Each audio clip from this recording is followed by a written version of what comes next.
안녕하세요. 마이웨이입니다. 비트코인이 심폐소생술로 다시 뛰기 시작했습니다. 보니까 어제 10시 이후에 갑자기 양봉이 뜨면서요. 지금 현재는 4만 달러를 뚫고 4만 1000달러를 지지하고 있는데요. 조금 더 지켜봐야 될 것 같지만 일단 다시 4만 달러 위로 올라갔다는 부분에서 좀 긍정적인 신호로 보여집니다. 지금 현재 리플도 800원대에서 다시 900원대로 올라섰고요. 갈라 역시 257원을 지금 보여주고 있으면서 상대적으로 상승폭은 적지만 그래도 상승 흐름을 보여주고 있습니다. 이 길로 계속 상승을 좀 해줬으면 좋겠네요. 오늘의 영상 주제는 부자에 관한 이야기입니다. 제가 매일 암호화폐 관련 기사도 읽고 있는데요. 눈에 띄는 기사가 오늘은 이 기사가 있더라고요.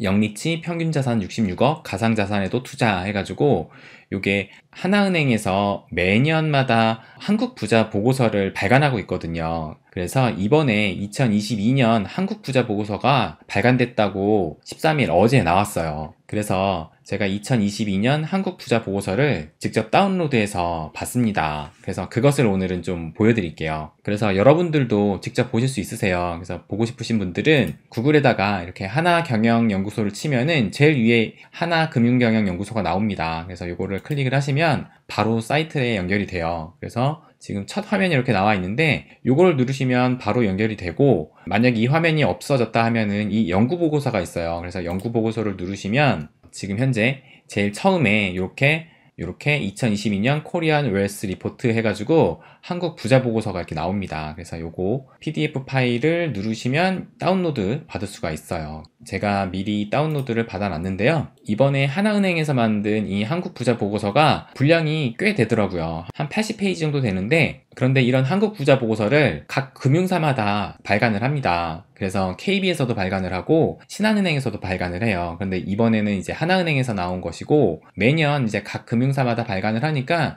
이것도 나올 때마다 보시는 것도 도움이 되실 거예요. 특히 제 영상을 보시는 구독자 여러분께서는 부자를 꿈꾸고 계신 분들이 많기 때문에 부자들은 어떤 생각을 하고 어떤 투자를 하는지를 지속적으로 관찰하는 것도 큰 도움이 된다고 생각을 합니다. 그러면 이번 보고서를 같이 한번 좀 볼게요. 이번 하나은행의 부자 보고서의 좀 특징은 여기 보시는 것처럼 이 영리치에 포커스를 좀 맞췄어요. 최근에 팬데믹 이후로 신흥 부자들이 많이 생겨났잖아요. 그 중에서 주식이나 이 암호화폐 분야에서 큰 돈을 버신 분들이 꽤 많아요. 그래서 이 보고서에도 이 영리치에 초점을 맞추면서 암호화폐에 대한 이야기도 조금 나오더라고요. 그러면 이제 좀 구체적으로 볼게요.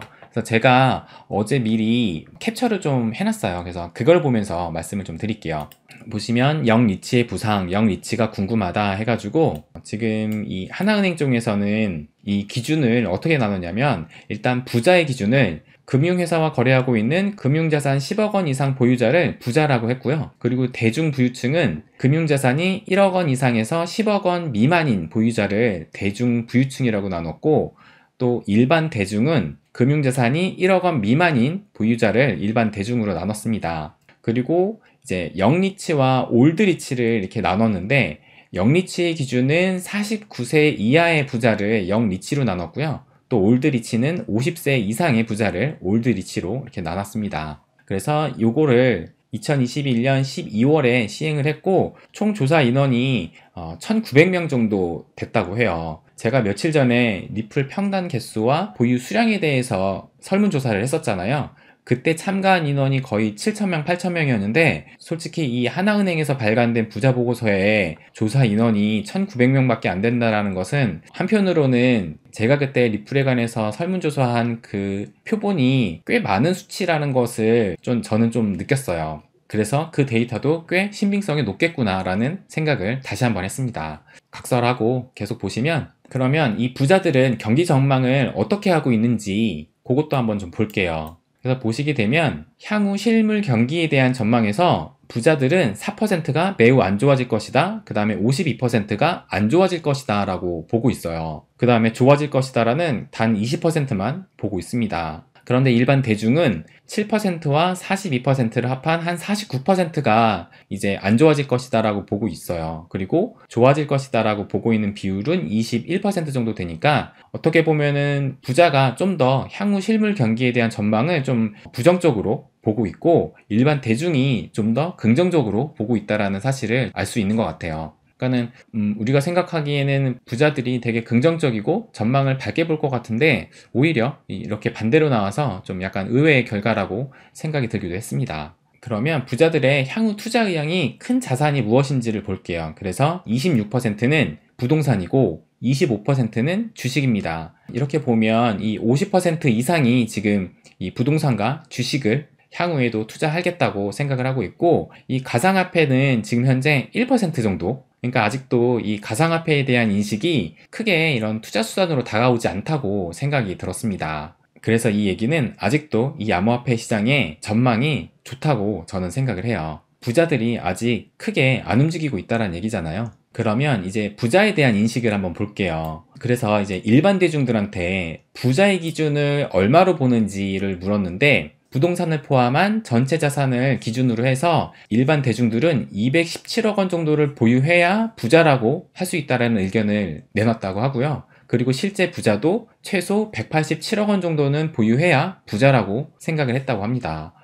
이걸 보고선 사람들의 부자의 기준이 엄청 높아졌구나를 느꼈어요.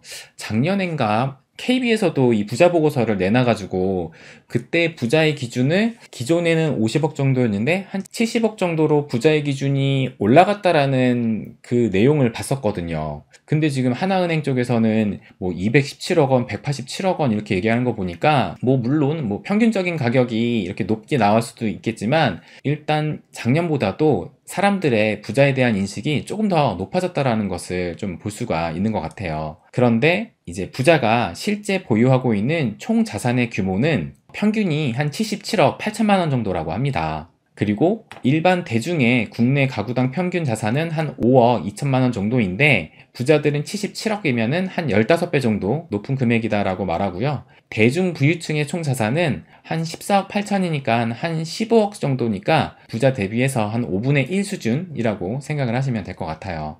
그러면서 일반적으로 예상하는 크기의 자산을 보유하지 않았다고 이렇게 얘기를 하고 있습니다. 그러면서 이제 부자에 대한 인식을 이렇게 얘기를 해요. 이제 보통 사람들은 10억 원을 가진 백만장자를 부자로 생각하지도 않는다. 한 자릿수의 단위를 더 붙여 100억대의 자산을 가져야 부자로 인식한다 라고 생각을 합니다. 그러니까 아마 여러분도 지금 부자를 꿈꾸고 계시는 분들이 많으실 텐데 100억을 목표로 부자를 꿈꾸고 계신 분들이 많은 것 같아요. 저희 남다부 카페에 가입을 할 때 목표하는 자산이 어느 정도냐를 설문조사를 하는데 거기에도 100억 이상 쓰시는 분들이 꽤 많습니다. 저 또한 최소 100억 이상의 자산을 지금 목표로 하고 있고요. 그러면 이것도 한번 볼게요. 팬데믹 기간 동안에 자산 규모의 변화가 있느냐에 대한 설문조사였는데 부자들은 이 29%는 10% 이상 증가했다라고 말했고요. 27%는 10% 미만으로 증가를 했다라고 말했고, 이 35%는 변화가 없고 6%하고 3%는 오히려 감소를 했다라고 얘기를 했어요. 그렇다면 부자는 56%가 자산의 증가가 있었다고 얘기를 했습니다. 반면에 일반 대중은 32%만이 자산이 증가됐다고 얘기를 했고 24% 정도는 오히려 자산이 감소가 됐다고 얘기를 했어요. 그러니까는 이 코로나 기간 동안에 부자들의 절반 이상은 자산이 조금이라도 증가했다는 것을 알 수가 있어요. 특히 일반 대중에 비해서 더 많은 자산의 증가가 있었습니다. 그러면서 좀 특이했던 부분은 강남 부자 대 강북 부자 해가지고 또 비교를 한 자료가 있더라고요. 그래서 보시게 되면 강남 부자의 총 자산은 한 93억 9천만 원, 그러니까 94억 원 정도 되고요. 강북 부자들은 82억 3천만 원 정도 자산이 된다고 합니다. 그러니까 강북보다는 강남 부자가 조금 더 자산이 크다는 것을 알 수가 있어요. 그런데 연소득 면에서는 강남 부자보다 강북 부자의 연소득이 더 크다고 합니다.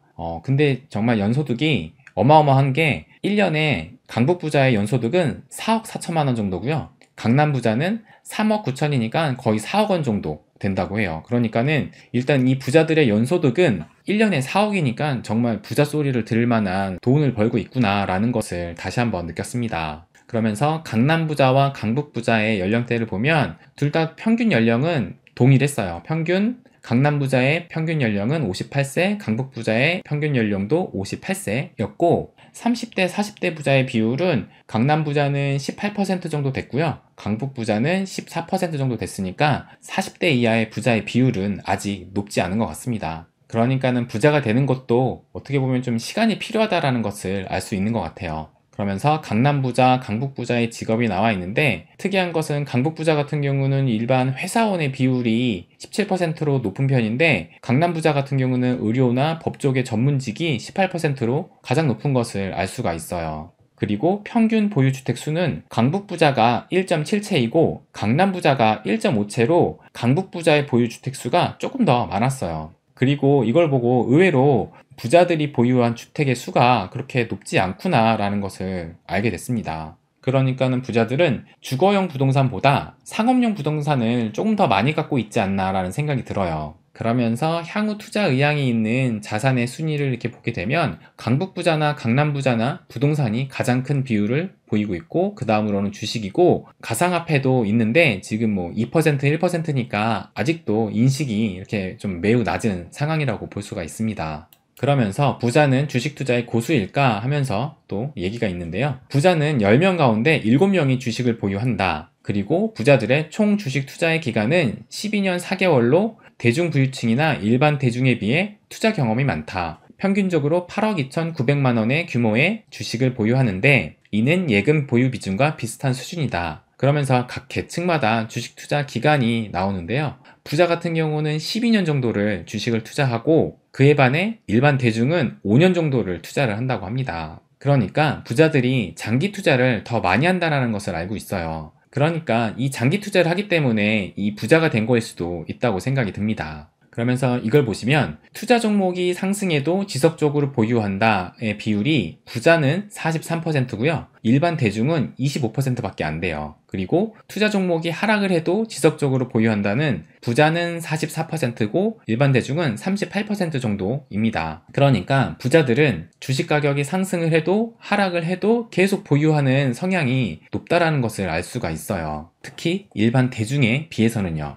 그러면 부자가 팬데믹 기간 동안 실현한 수익의 규모를 한번 볼게요. 그러니까 이거는 주식으로 수익을 본 규모를 보여주고 있는데요. 44%는 수익을 보지 못했다고 하고요. 1억 원 이상 수익을 본 부자의 비율은 15%이고 1,000만 원에서 1억 사이로 수익을 본 부자의 비율은 25% 정도라고 합니다. 그러니까 부자라고 해서 주식을 더 많이 돈을 번다는 또 아닌 것 같아요. 그건 뭐 44% 정도는 수익을 보지 못했다고 하고 1억 원 이상이 15%밖에 안 된다고 하는 거 보면 부자에게도 주식은 쉬운 게 아니다 라는 것을 알 수 있는 것 같습니다. 그러면서 2022년 주가는 어떻게 될 것으로 전망을 합니까? 라는 이런 질문에는 부자가 오히려 일반 대중이나 대중 부유층보다 주식시장이 하락할 것으로 예상하는 비율이 상대적으로 더 높았다고 합니다. 그러면서 이 부자들은 38%, 26%, 4% 하니까 68%가 주식시장의 하락을 예상을 하고 있어요. 절반이 훌쩍 넘는 부자들이 주가 하락을 예상하고 있습니다. 그러면서 부자들은 요즘에는 이렇게 얘기를 한다고 합니다. 지금은 세금을 내기 위해서 금융자산을 확보해야 하는 시대가 된 것 같네요 라고 말하면서, 요즘에는 부동산에 대한 세금이 워낙 강화가 돼가지고 그 세금을 내기 위해서라도 금융자산을 갖고 있어야 된다라고 얘기를 한다고 해요.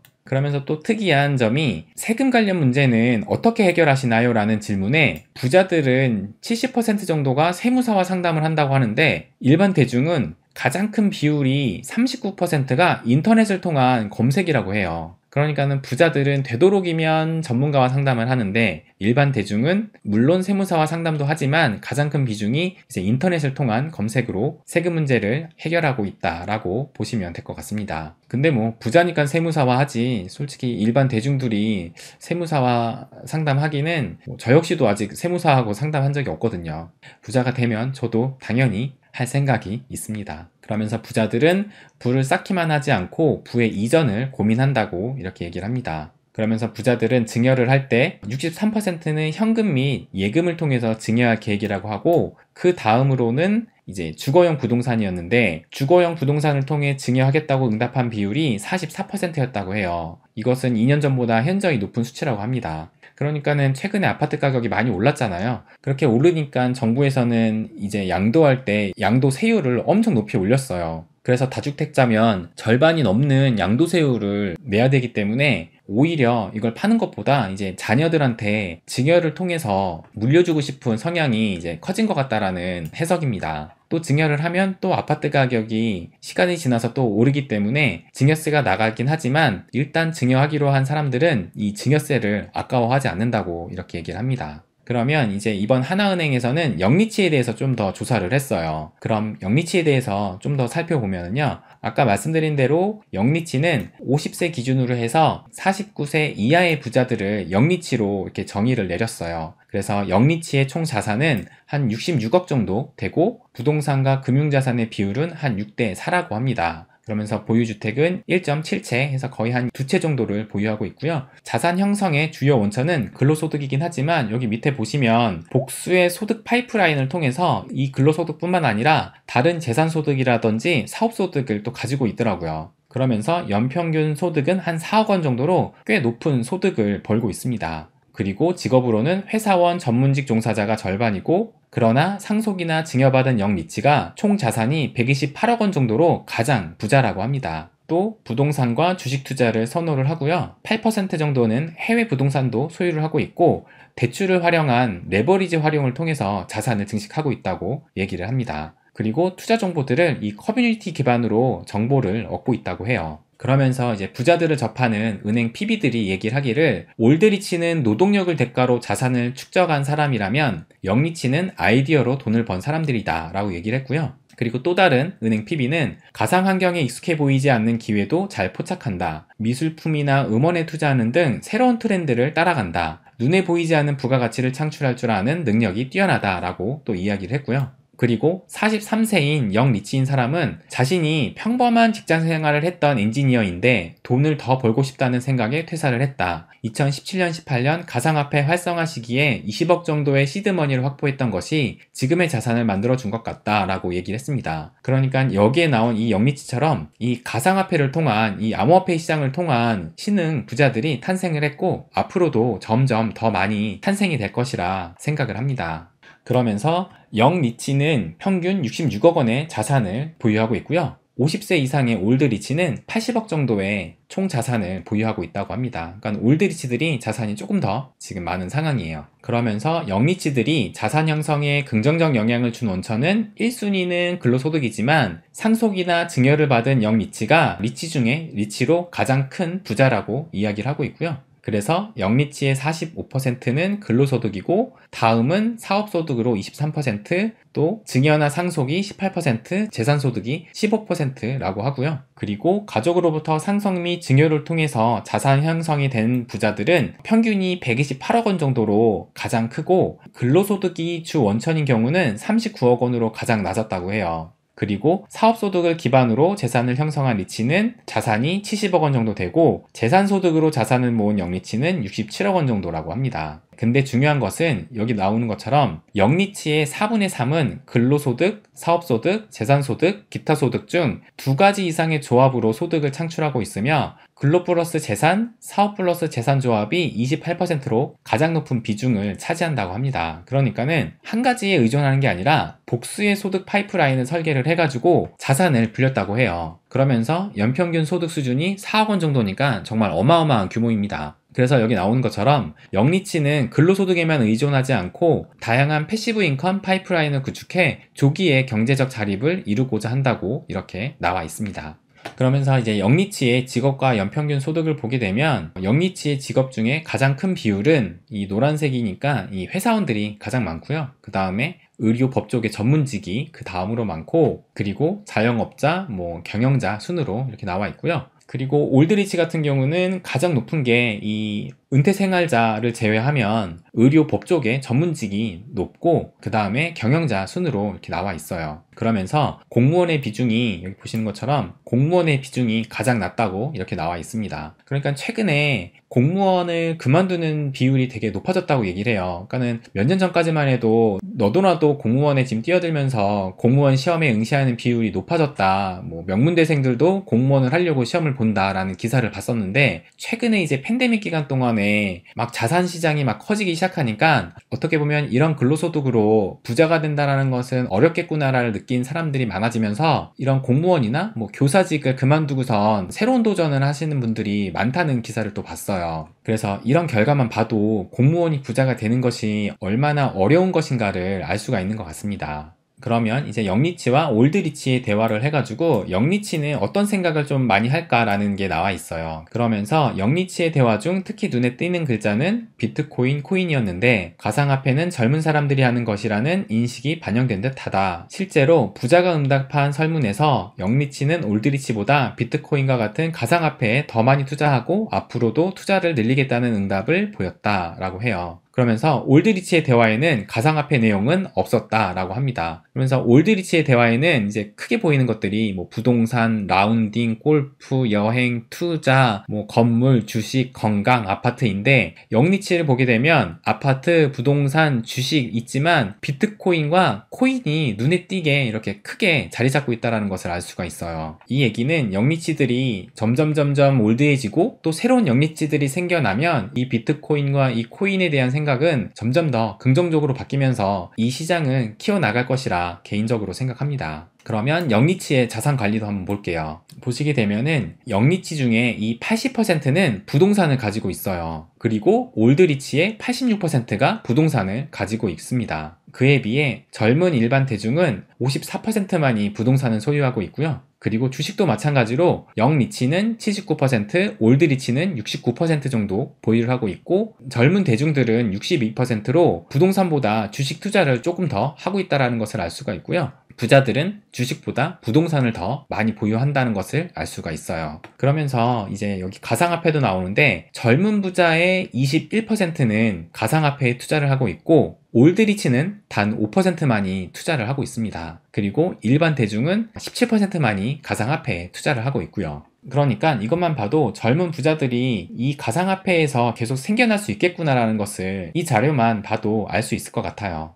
그러면서 영리치들의 자산 관리 중에서 이제 예술품과 디지털 자산이 떠오르고 있다고 이런 자료도 나왔습니다. 그래서 미술품이나 음원에 투자하거나 새로운 트렌드를 따라간다고 이렇게 얘기를 하고 있습니다. 그래서 이걸 보면 45세 여성인 영리치가 이렇게 얘기를 해요. 나중에 가상화폐가 대중화가 되면 그때는 할 수 있을 것이다. 관심은 많지만 아직 투기의 느낌이고 어려운 영역이라는 생각이 든다. 만약 제도권인 은행에서 가상화폐를 다룬다면 믿고 해볼 수 있을 것 같다 라고 얘기를 했어요. 저는 이 얘기가 현재 이 암호화폐에 대한 현 위치를 정확하게 얘기하고 있다고 생각을 해요. 아직도 사람들이 생각하는 이 암호화폐에 대한 생각은 투기의 느낌이고 좀 어려운 영역이라고 생각을 하는 것 같아요. 그런데 이제 은행에서 가상화폐를 다룬다면 제도권으로 들어올 테니까 그때는 해보겠다라고 얘기를 하는 거거든요. 그러니까 지금 우리가 암호화폐 시장에 있다라는 얘기는 누구보다 빠르게 지금 들어와 있고 그리고 은행에서 이 가상화폐를 다룬다고 할 그때에는 이미 이 시장은 커질 대로 커져 있기 때문에 그때는 큰 수익을 기대하기는 지금보다는 어려울 것이다 라고 생각을 합니다.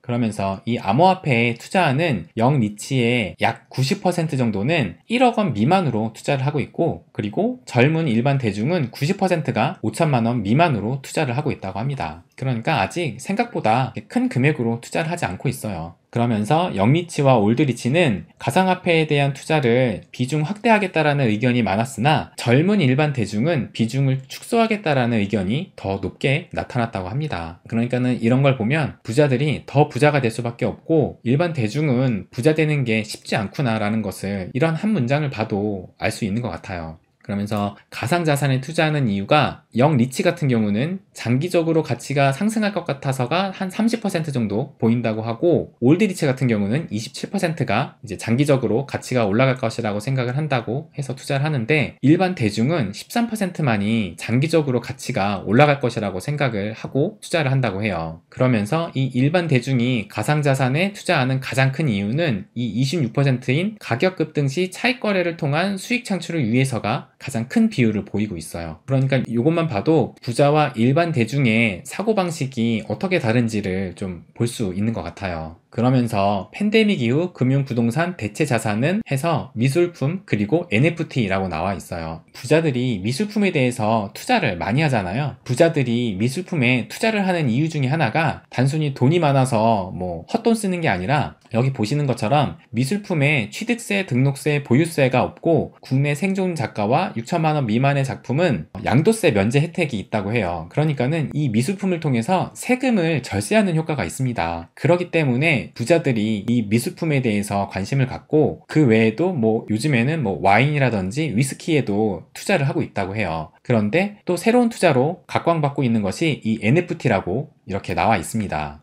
그러니까 이 NFT 시장은 지금은 물론 좀 거품이 어느 정도 끼어 있다고 저도 생각은 하는데, 시간이 갈수록 이 NFT가 어떤 가치를 보이는지 사람들이, 대중들이 눈에 보이기 시작하면 또 다른 수많은 부자들이 NFT에 투자를 하면서 새로운 투자 자산으로 이 NFT가 주목을 끌 날이 올 것이라고 생각을 합니다. 네, 이렇게 해가지고 이 80페이지 분량의 2022년 한국 부자 보고서를 쭉 훑어봤는데요. 저는 지금 좀 의미 있는 데이터만 보여드린 거예요. 제가 보여드린 거 외에도 좀 수많은 데이터가 있으니까 궁금하신 분들은 직접 한번 이것을 다운로드 받으셔서 읽어보셔도 충분히 도움이 되실 것 같습니다. 그래서 부자를 정말 꿈꾸고 계신다면은 부자들은 어떤 생각을 하고 어떤 투자를 하고 있는지 확인하시고, 또 내가 부자가 되려면 어떤 사고방식을 가져야 되는지도 이것을 통해 좀 도움이 되셨으면 합니다. 네, 오늘도 이야기를 해보니까 좀 길어졌는데요. 그래도 의미 있는 보고서라고 생각이 듭니다. 항상 제 이야기 들어주셔서 감사합니다. 그럼 오늘은 여기까지 하겠습니다. 부자가 되는 길, My Way.